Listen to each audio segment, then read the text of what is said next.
Hello and welcome to this podcast from Parva. Please spread the word on social media about it. Join the Zara Hatke community and enjoy all the podcasts. Aarti presents Zara Hatke People.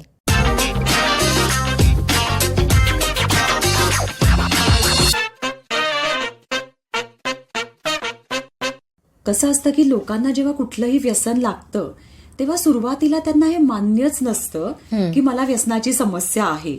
असं म्हणतात की हा जो आजार आहे this is a disease of denial. Mukta Puntambekar is a director at Muktangan Rehabilitation Center, Pune. She is a daughter of very well-known Marathi author Dr. Anil Outsat and Muktangan founder late Dr. Anita Outsat. She carried her parents' legacy, but keeping in mind the ever-changing scenario and times, she steered the organization into a more scientific and professional center. New schemes, techniques, and strategies emerged under her leadership. Actually, I'm a very positive thinker and I have got this from my parents. I am interviewing people who have chosen Hatke, that is unique paths, and proved themselves. This is episode 2, trending #No Addiction with Mukta. Knowing and discovering Mukta Puntambekar through her own words.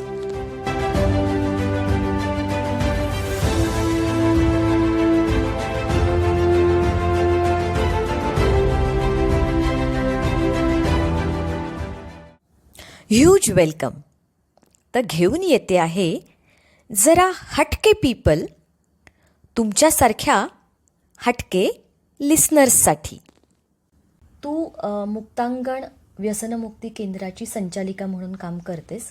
मला तुझ्या कामाच्या स्वरूपाबद्दल जरा सांग ना. मुक्तांगण हे एक व्यसनमुक्ती केंद्र आहे आणि याच्यामध्ये वेगवेगळ्या प्रकारच्या व्यसनाची ज्या लोकांना समस्या आहे ते ट्रीटमेंट घेण्यासाठी आमच्याकडे येतात.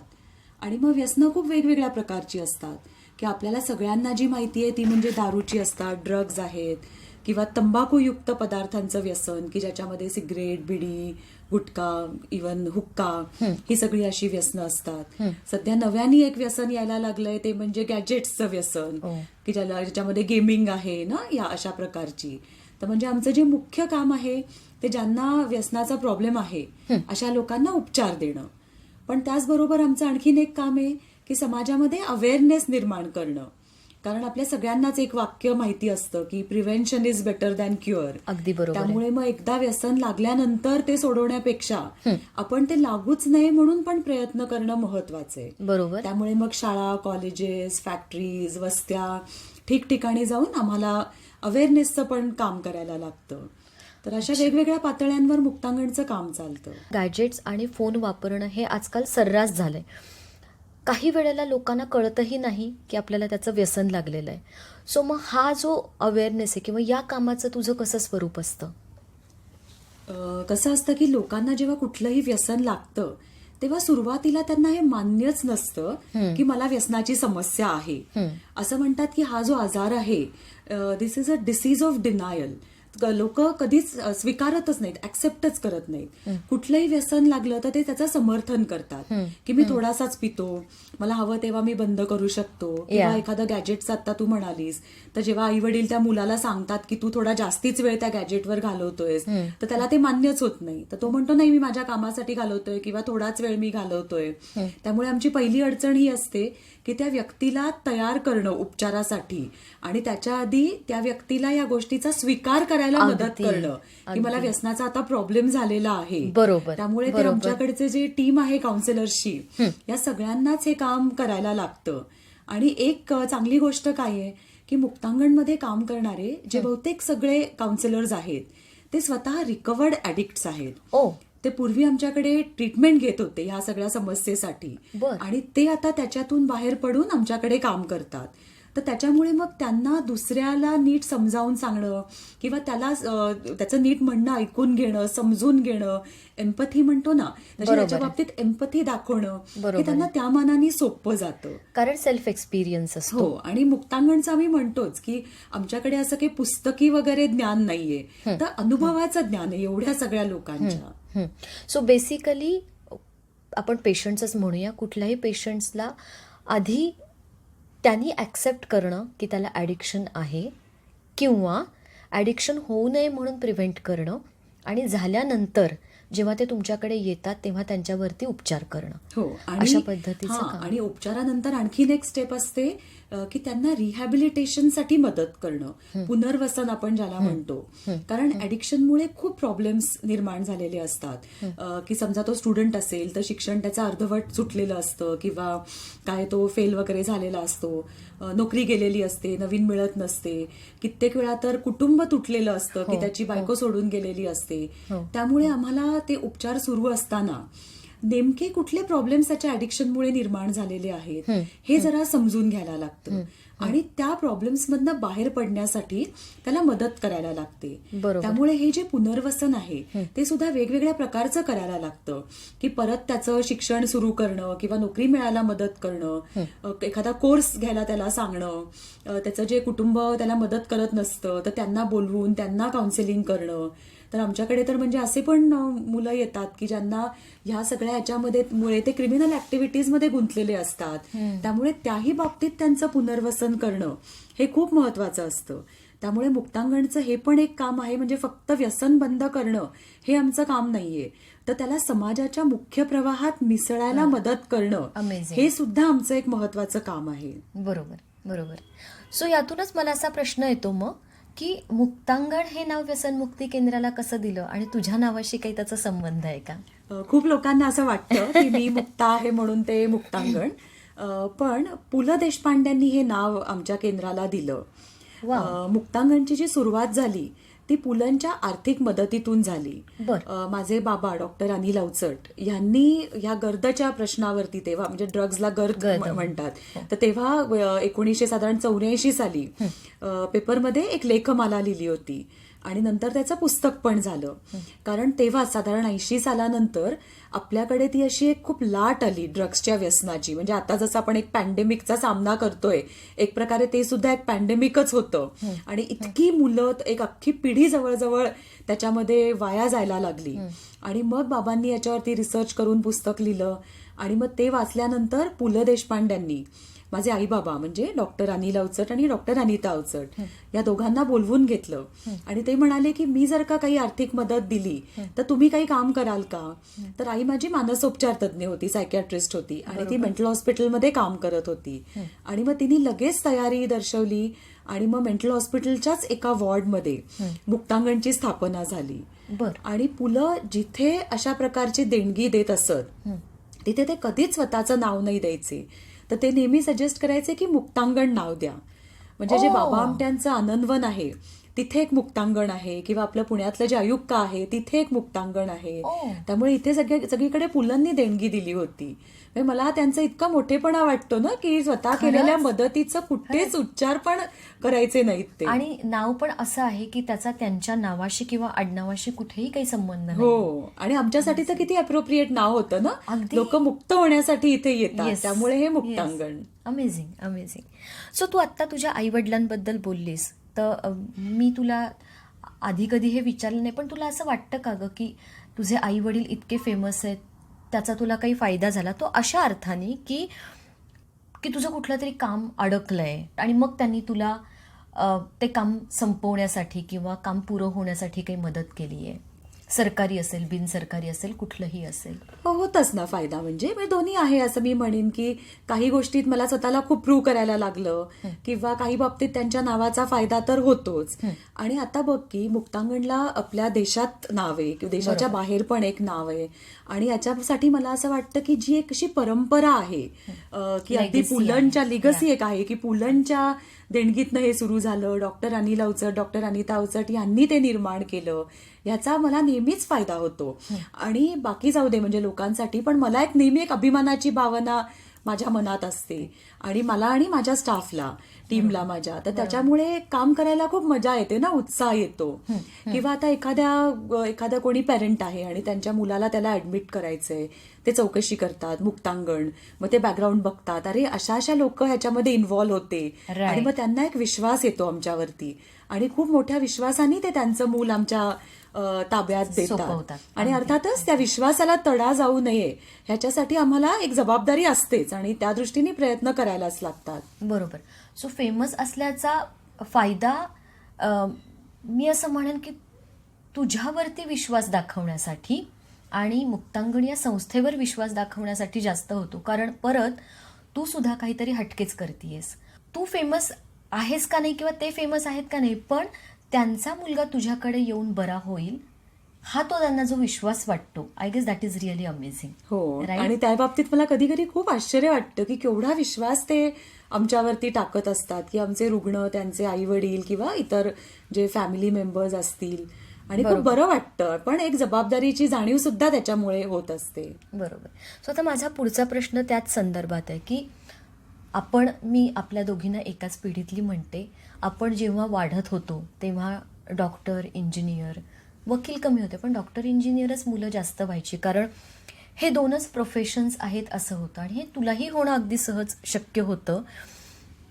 सो तू हा जो मार्ग निवडलास तो माझ्या मते नक्की हटके आहे आणि मग तुला हाच मार्ग निवडावा, किंवा I won't say career as such because this is also your passion. मला ना अगदी म्हणजे 7वी-8वीत असल्यापासूनच सायकोलॉजीमध्ये खूप इंटरेस्ट होता. ओके. कारण घरातलं वातावरण ना, की आई सायकियाट्रिस्ट होती, त्यामुळे सतत सायकोलॉजीबद्दल चर्चा असायच्या किंवा तिच्या केसेसबद्दल ऐकता यायचं. आणि मग मी 11वीत असताना मुक्तांगण सुरू झालं आणि मग ते पण मला एक खूप इंटरेस्टिंग वाटायला लागलं. पण खरं सांगायचं तर तेव्हा मुक्तांगणमध्येच मी काम करायचं असं काही मी ठरवलेलं नव्हतं. मी आधी पुणे युनिव्हर्सिटीमधनं BA केलं सायकोलॉजीमध्ये, मग क्लिनिकल सायकोलॉजीमधनं MA केलं आणि मग मी PhD करायचं ठरवलं. आणि म्हणून माझे सर असं मला म्हणाले की तू रोज मुक्तांगणमध्ये जा आणि तिथलाच एखादा विषय बघ की PhD साठी, रिसर्चसाठी तुला, मग त्याचा एक उपयोग पण आपल्याला होईल. आणि म्हणून मग मी रोज मुक्तांगणला जायला सुरुवात केली. आणि मग मी आईबरोबर बसायचे की ती कसं रुग्णांची बोलते, ग्रुप थेरपीज ती कशा घेते, कशी कामं ती करते. आणि मग 1 महिना म्हणजे 1993 मध्ये एप्रिल, मी पूर्ण 1 महिना आईबरोबर ऑब्झर्व करत गेले की ती कसं काम करते. आणि मला ते खूप इंटरेस्टिंग वाटायला लागलं. आणि मग मला असं वाटायला लागलं की नाही, मला पण हे काम करायला खूप आवडेल. आणि मी अशी इन्व्हॉल्व होत गेले. आणि तेव्हा काय झालं होतं, आईच्या आजारपणाची सुरुवात झाली होती, तिला ब्रेस्ट कॅन्सर होता. आणि मग पण तरी ती इतकी पॉझिटिव्ह होती ना, म्हणजे तिने कधीच आजारी आहे म्हणून घरी बसलीये असं कधीच नव्हतं. ती खूप धैर्याने सामना करत होती. आणि मग मला असं वाटलं की तिला थोडी मदत पण होईल माझी. आणि तिला क्लिनिकल कामांचा कधीच कंटाळा नव्हता, पण तिला थोडीशी जी अशी ऍडमिनिस्ट्रेटिव्ह कामं असतात त्याचा खूप कंटाळा यायचा. मग मी जरा त्याच्यामध्ये मदत करायला लागले की काही करस्पॉन्डन्स असेल, लायझनिंग असेल, आणि असं करत करत मग मी फुल त्याच्यामध्येच इन्व्हॉल्व होत गेले. ओके. सो तू माझ्या पुढच्या प्रश्नाचं उत्तर ऑलरेडी दिलंयस की कुठे तुझ्या बालपणात याचं बीज रुजलंय का, तर तू मला सांगितलंस. नाही, पण मी अजून त्याच्यात ऍड करते थोडंसं की कुठे बालपण, कारण मी आणि माझी बहीण यशो, तर आमच्या दोघींचं लहानपण खूपच वेगळ्या प्रकारचं आहे. त्यामुळे खरं तर तिथे पण बीज रुजलं होतं असं म्हणता येईल. आई बाबांनी आम्हाला दोघींनाही पुणे महानगरपालिकेच्या शाळेत घातलं. म्हणजे आमच्या दोघींचंही जे प्रायमरी एज्युकेशन आहे 1ली ते 4थी ते महानगरपालिकेच्या शाळेत झालं. आणि त्याच्यामध्ये त्यांचे 2-3 उद्देश होते. की पहिला उद्देश की शाळा वॉकिंग डिस्टन्स पाहिजे, दुसरा होता की मराठीच मीडियम पाहिजे, कारण त्यांनी ते कायमच ठरवलेलं होतं की मुलं आपल्या मातृभाषेतच शिकली पाहिजेत. आणखीन त्यांना एक वाटायचं की आपल्या देशातले खरे लोक कसे राहतात, त्यांचं जीवन कसं आहे हे पण आम्हाला कळावं लहानपणापासूनच. त्यामुळे कॉर्पोरेशनची शाळा आमच्या घराजवळच्या झोपडपट्टीत होती. त्यामुळे मग आम्ही दोघी त्या शाळेमध्ये शिकलो 1ली ते 4थी. आणि मग त्याच्यामध्ये आम्हाला ते खरं असं जीवन लोकांचं बघायला मिळालं. आणि मे बी त्याच्यात पण असेल की आम्ही दोघी जणी सामाजिक क्षेत्रातच काम करतो, तर असं कुठेतरी तेव्हा सुद्धा ते म्हणजे तेव्हा तर आई बाबांना लोक म्हणायचे की तुम्ही डॉक्टर आणि मुलींना काय अशा शाळेत घातलंय वगैरे. पण मला नाही वाटत की त्याच्यामुळे काही आमचं नुकसान झालं, उलट फायदाच झाला आमचा. सो तू आत्ताच सांगितलंस वडिलांबद्दल, ते खूप मोठे लेखक आहेत. तुला कधी लेखक व्हावंसं नाही वाटलं? म्हणजे तू आईचं सांगितलंस की आई सायकॅट्रिस्ट असल्यामुळे तुला केसेस जवळून दिसत होत्या, तसं लिखाणाबद्दल कधी काही वाटलं नाही? लिखाण माझं थोडंफार असतं, म्हणजे आता या क्षेत्रात असल्यामुळे सततच कुठल्या तरी मासिकांसाठी वगैरे लिहायला लागतं. आजकाल या सोशल मीडियाच्या ह्याच्यामुळे मग तिथे माझं बरंच लिखाण चाललेलं असतं. पण बाबा कसं की म्हणजे फुल टाइम बाबाचं तेच चाललेलं असतं, तर तितकं माझं होत नाही. थोडंफार जसं आवश्यकतेनुसार मग मी करत सो असते. तुझा दोघांच्याही कामाचा टच आहे आणि दोघांनीही जे फुल टाइम केलं त्याचं छान सुवर्ण मध्य तू साधलंयस असं मी म्हणेन. मला तू सुरुवातीला म्हणालीस की पु ल देशपांड्यांनी देणगी दिली आणि तेच केंद्राच्या उद्घाटनाच्या वेळी होते. तेव्हा ते म्हणाले होते की या संस्थेची भरभराट हो अशी मी कधीच शुभेच्छा देणार नाही. पण मला असं वाटतं आईनी जे लावलेलं रोपटं होतं त्याचा आज महावृक्ष अनफॉर्च्युनेटली वेगळ्या अर्थाने झालं. जे तू सुरुवातीला म्हणालीस की गॅजेट्सपर्यंत आता आपण पोचलोय. तुझं स्वतःचं या सगळ्याबद्दल काय मत आहे आणि काय करायला पाहिजे आणि काय व्हायला पाहिजे असं तुला वाटतं? पुलं तेव्हाच जे म्हणाले होते उद्घाटनाच्या वेळेला की व्यसनमुक्ती केंद्राची भरभराट होऊ दे, या चुकीच्या शुभेच्छा होतील. तर त्यापेक्षा मी तुम्हाला सांगतो की इतकं काम करा की एक दिवस हे व्यसनमुक्ती केंद्र बंद झालं पाहिजे आणि तिथे आपण एक मग सांस्कृतिक केंद्र निर्माण करू. तर किती मोठ्या शुभेच्छा होत्या ना. म्हणजे त्या उद्घाटनाच्या कार्यक्रमातच त्यांनी असं एक स्वप्न सगळ्या कार्यकर्त्यांपुढे ठेवलं. बरोबर. आणि आईनी सुद्धा तेच कायम स्वप्न तिच्या पुढे ठेवलं होतं की व्यसनमुक्त समाजाची निर्मिती करणं. बरोबर. आणि त्यामुळे पण कसं झालं की दुर्दैवाने पुलंच्या शुभेच्छा काही खऱ्या ठरल्या नाहीत. आमची भरभराटच होत गेली चुकीच्या अर्थाने. म्हणजे की सुरुवात जी होती मेंटल हॉस्पिटलच्या एका छोट्या वॉर्डमध्ये झाली आणि फक्त 15 पेशंट्स आम्ही तिथे ऍडमिट करू शकायचो. मग हळूहळू इतकी लोक यायला लागली की मग 15 चे 20, 20 चे 30, फक्त एका वॉर्डची अख्खी एक बिल्डिंग मग आम्हाला मिळाली. मग 2000 साली आम्ही स्वतःच्या बिल्डिंगमध्ये आणि मोठ्या कॅम्पसमध्ये आम्हाला शिफ्ट व्हायला लागलं. आणि आता 150 रुग्णांची आमच्याकडे सोय आहे. म्हणजे एका वेळेला 150 रुग्ण ऍडमिट असतात. तर ह्याच्यात आम्हाला मुळीच अभिमान वगैरे वाटत नाही. म्हणजे इतका तो प्रॉब्लेम वाढतोय. आणि वेटिंग लिस्ट असते आमच्याकडे. पूर्वी जे फक्त पुरुषांसाठी होतं ते आम्ही 2009 साली आम्हाला महिलांसाठी वेगळं निशिगंध नावाचं त्याच कॅम्पसमध्ये पण वेगळ्या बिल्डिंगमध्ये केंद्र सुरू करायला लागलं. मग तेव्हाची तर माझी आठवण आहे की सगळ्या पेपरमध्ये आलं होतं की असं भारतातलं पहिलं केवळ महिलांसाठी व्यसनमुक्ती केंद्र मुक्तांगणतर्फे सुरू होतंय. तर मग आम्हाला लोकांचे अभिनंदनाचे फोन आले. तर आम्ही त्यांना सांगितलं की अजिबात अभिनंदन करू नका. आम्हाला दुःख होतंय, वाईट वाटतंय की आपल्यावरती ही वेळ आली की महिलांसाठी आपल्या पुण्यासारख्या शहरात हे केंद्र आपल्याला सुरू करायला लागलं. तर मग म्हणजे पुरुषांपासून महिलांपर्यंत पसरलं, मग लहान मुलांमध्ये, मग गॅजेट्स, म्हणजे असं खूप प्रकारे आमचं काम वाढतंय. ते काही कमी होण्याची चिन्ह दिसत नाहीयेत. पण अर्थातच ते स्वप्न आमच्या डोळ्यापुढे आहे, ते आम्ही विसरलेलो नाहीये. की कधीतरी हे सगळं व्यसनमुक्ती केंद्राचं ट्रान्सफॉर्मेशन सांस्कृतिक केंद्रात होईल. नक्कीच. सो तू आता म्हणालीस की तुमच्याकडे 120 बेड्सचं हॉस्पिटल आहे आणि वेटिंग असतं. सो इथे तुला काय चॅलेंजेस फेस करावे लागतात या सगळ्यामध्ये, या कामामध्ये? मुक्तांगणमध्ये जी चॅलेंजेस आहेत ना, ती मला खरी अशी काही खूप मोठी चॅलेंजेस वाटत नाहीत. जर का मी हे काम करायचं स्वीकारलंय तर मला काही त्याच्याबद्दल तक्रार करायचं कारण नाही. की छोटेफार म्हणजे उदाहरणं सांगते की कोणी ऍडमिट व्हायला तयार नसतं, व्हायलंट होणं, भांडी होणं, हे किरकोळ आहेत प्रॉब्लेम असं मला वाटतं. मला जे चॅलेंजेस वाटतात ना ती समाजात आहेत, ती मुक्तांगणमध्ये नाहीयेत. तर समाजामध्ये जी व्यसनाला एक प्रतिष्ठा येतेय, एक ग्लॅमर येतंय, ते मला सगळ्यात मोठं चॅलेंज वाटतं. सोशल ड्रिंकिंग वाढतंय. आता लहान मुलांमध्ये वीडचं क्रेज अगदी यायला लागलीय की पार्टीमध्ये वीड घेणं किंवा काही गोळ्या घेणं ऍडिक्शनसाठी, हे खूप वाढायला लागलंय. आणि ही मला चॅलेंजेस वाटतायत. किंवा आता मी मगाशी म्हटलं की महिलांमध्ये व्यसन वाढतंय, तर त्याच्या बाबतीत आम्हाला असं कारण दिसतं की पूर्वी कसं व्हायचं की आपण महिला की आपल्याला दुःख झालं की आपण रडायचो किंवा कोणाशी मनमोकळेपणाने बोलायचो.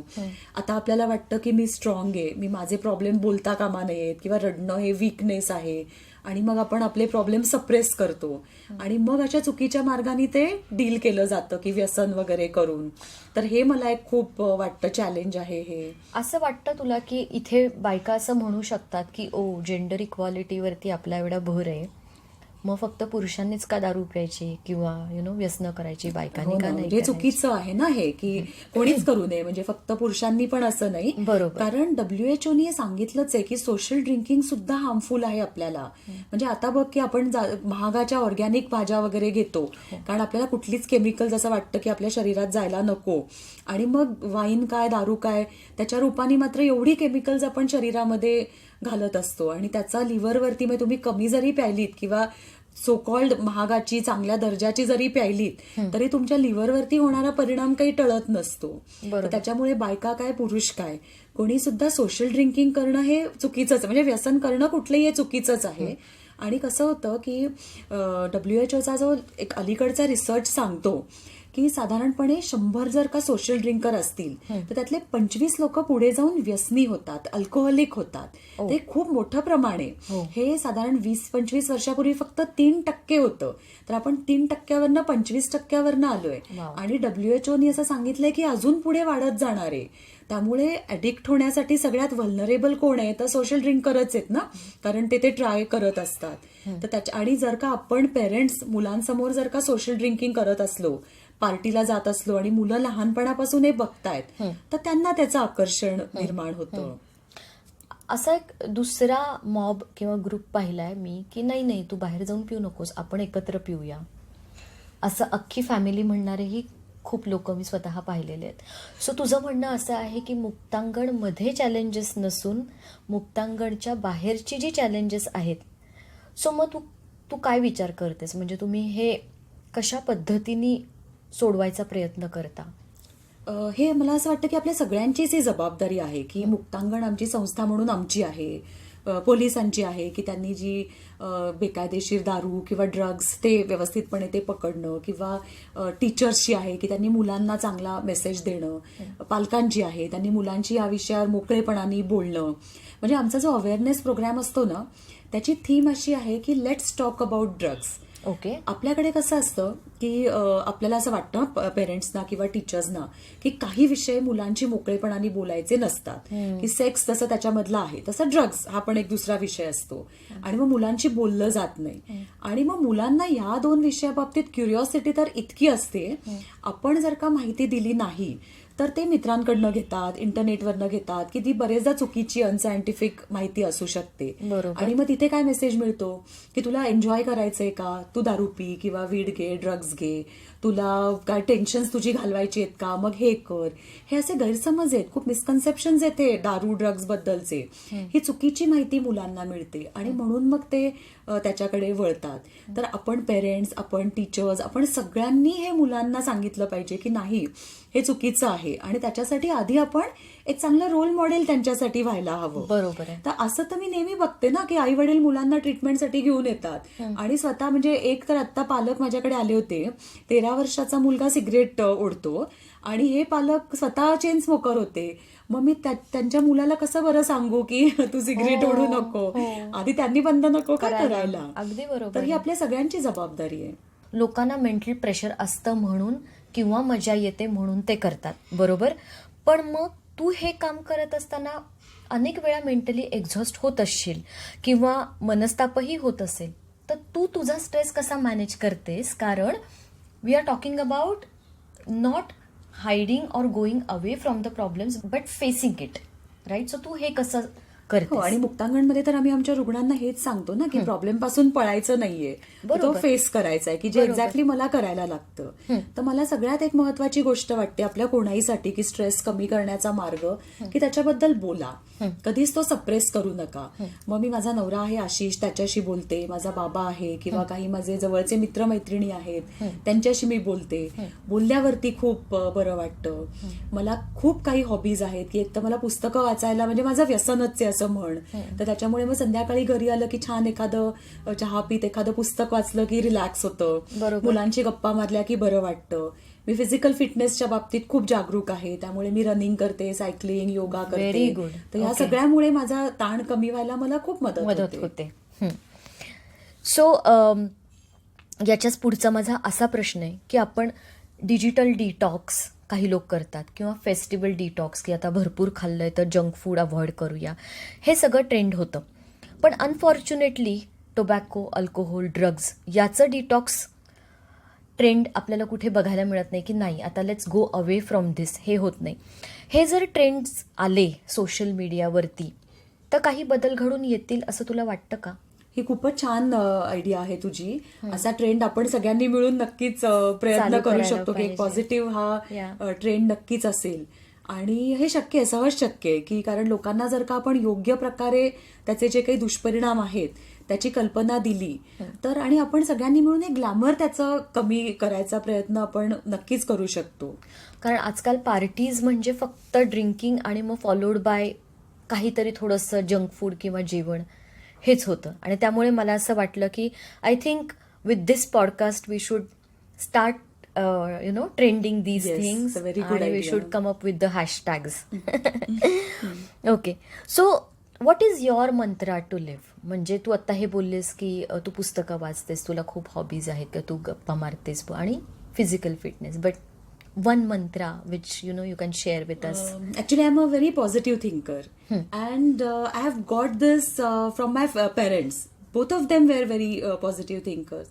आमचा जो मंत्र आहे घरातला तो म्हणजे आहे तरी बरं, की जर का आपल्या मनाविरुद्ध काही गोष्ट घडली तर आपण लगेच अपसेट होऊन जातो ना, आणि बरेचदा ते गोष्ट आपल्या हातामध्ये नसते. आणि मग मी त्याचं एक एक्झाम्पल सांगते की खूप वर्षापूर्वी जेव्हा आई होती माझी तर आम्ही एकदा पिकनिकला चाललो होतो आणि आम्ही गाडी काढली आणि थोडीशी गेलो घराच्या पुढे तर ती गाडी बंद पडली.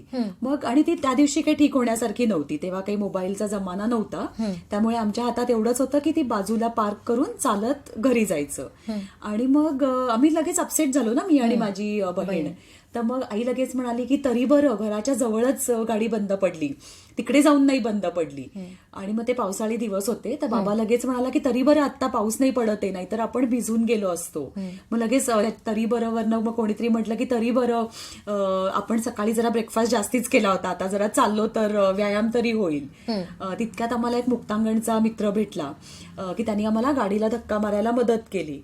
तर मग आई लगेच म्हणाली की तरी बरं तोच भेटला, एखादा कोणी दुबला पतला भेटला असता तर आपल्याला धक्का मारायला लागला असता गाडीला. आणि आम्ही चालत घरी आलो आणि आम्हाला वाटलं अरे हरकत नाही की गाडी बंद पडली, तर उलट चांगलं झालं घराच्या जवळच पडली, पुढच्या आठवड्यात जाऊ आपण. तर तरी बरं हा आमचा मंत्र आहे आमच्या फॅमिलीचा, की कधीही काही मनाविरुद्ध झालं, परिस्थिती आपल्या हातात नसेल तर आम्ही लगेच म्हणतो की तरी बरं, आणि त्याच्यात काय चांगलं आहे ते शोधायचा प्रयत्न करतो. आणि हा मंत्र आपल्याला शिकवतो की कुठलीही परिस्थिती फक्त वाईट नसते, प्रत्येक परिस्थितीत काहीतरी चांगलं असतं आणि ते चांगलं शोधायला हा आपल्याला मदत करतो मंत्र. नक्कीच. मग तू असं म्हणू शकतेस का की या मंत्रामध्ये तुझं सक्सेस दडलंय, किंवा how do you measure your success in your field or overall in your life?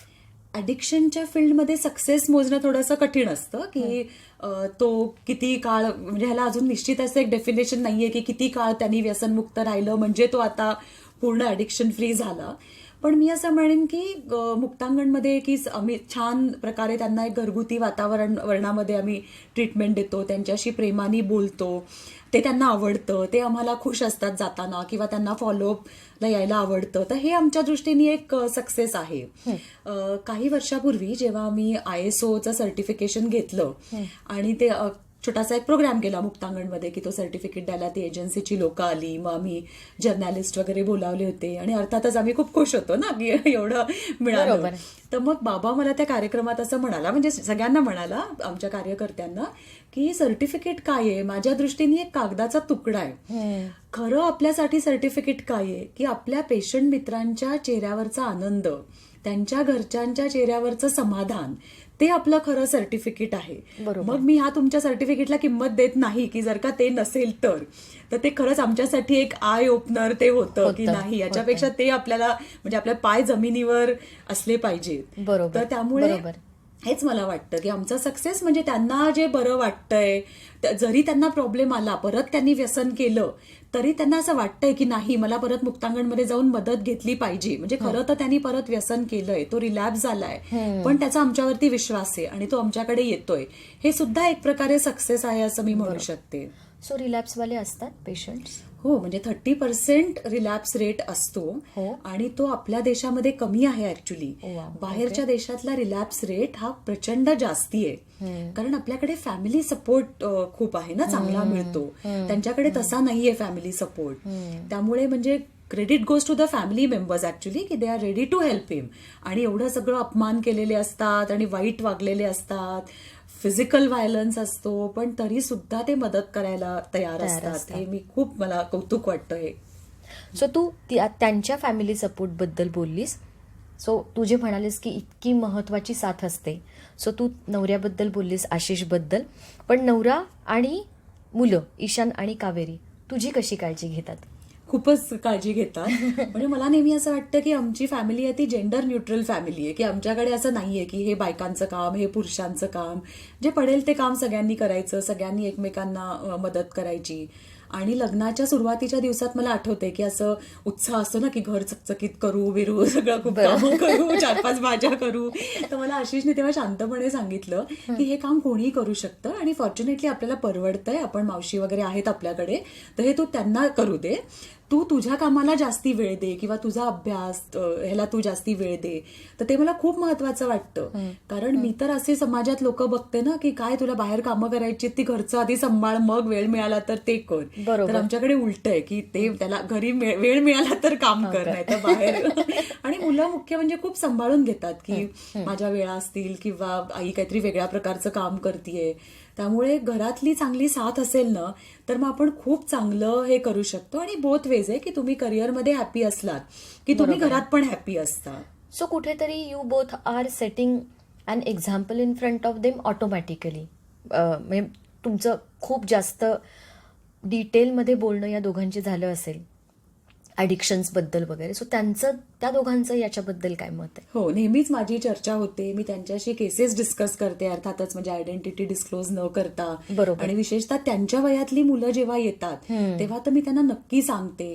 मी हे पण ऍक्सेप्ट करते की ऍज अ म्हणजे पेरेंट्स कुठे चुकतात, की आम्ही चुकू शकतो, पण तुम्ही कसं त्याच्याकडे ह्या दृष्टीने बघा. बरोबर. आणि हे सगळ्याच पेरेंट्सना ना मला आता इथे एक सांगावंसं वाटतं की कम्युनिकेशन खूप ओपन ठेवा. आपली जिथे चूक असते तिथे मोकळ्या मनाने ते मान्य करा. म्हणजे मी अगदी परवाचं उदाहरण सांगते तुला. ईशान काहीतरी असं कटकट करत होता, काहीतरी त्याला आवडलेलं नव्हतं. तर मी त्याला म्हटलं, ईशान किती कटकट करतोयस, तुला हे किती असं एक ग्रेटफुल राहिलं पाहिजे, की नाहीतर असं होतं की तुझ्या वयातल्या कितीतरी मुलांना त्यांच्या वडिलांना वगैरे ऍडमिट करायला मुक्तांगणला घेऊन यायला लागतं. तर बघ म्हणजे तू किती लकी आहेस. तर हे लगेच तो काय मला म्हणाला की आई, तुमच्या वयातल्या किती पेरेंट्सना त्यांच्या मुलांना ऍडमिट करायला मुक्तांगणला घेऊन नाही का यायला लागत, म्हणजे तुम्ही पण लकी आहात. मग मी लगेच ऍक्सेप्ट केलं, हो हो तुझा मुद्दा अगदी बरोबर आहे. थोडक्यात आपण ग्रेटफुल राहिलं पाहिजे असं मला नेहमीच वाटतं. नक्कीच. What formula can per listeners follow to remain happy and peaceful and basically stay away from addictions? All of us should have some kind of positive addiction. आपण म्हणतो की कुठलंही ॲडिक्शन लोक का करतात, because they get high out of it. त्यांना नशा येते. आणि हाय किंवा नशा म्हणजे काय, happiness, just you forget your problems, you forget your self. तर मग हा जो हॅपीनेस आहे तो काही फक्त दारू ड्रग्सनीच नाही येत ना. तुम्ही जेव्हा आता आपण सगळेच, म्हणजे तू पण आहेस मॅरेथॉनर, आपण जेव्हा पळतो तेव्हा आपल्याला खूप तो आनंद मिळतो, व्यायाम करताना मिळतो किंवा गाणी ऐकताना, पुस्तकं वाचताना मिळतो. तर आपल्या प्रत्येकाला एक पॉझिटिव्ह ॲडिक्शन असलं पाहिजे, म्हणजे मग आपल्याला वाईट ॲडिक्शनची आठवण किंवा गरजच पडणार नाही. पण काही लोक असे असतात की त्यांना त्यांचे दुःख कुरवाळून ठेवायला, म्हणजे ते नकळत करत असतील, मुद्दामहून कोणी नाही करणार, पण ते खूप आवडतं आणि मग नाही मला किती दुःख आहे, याच्यामधून मला वाटतं कुठेतरी त्या ॲडिक्शन्सची सुरुवात होते.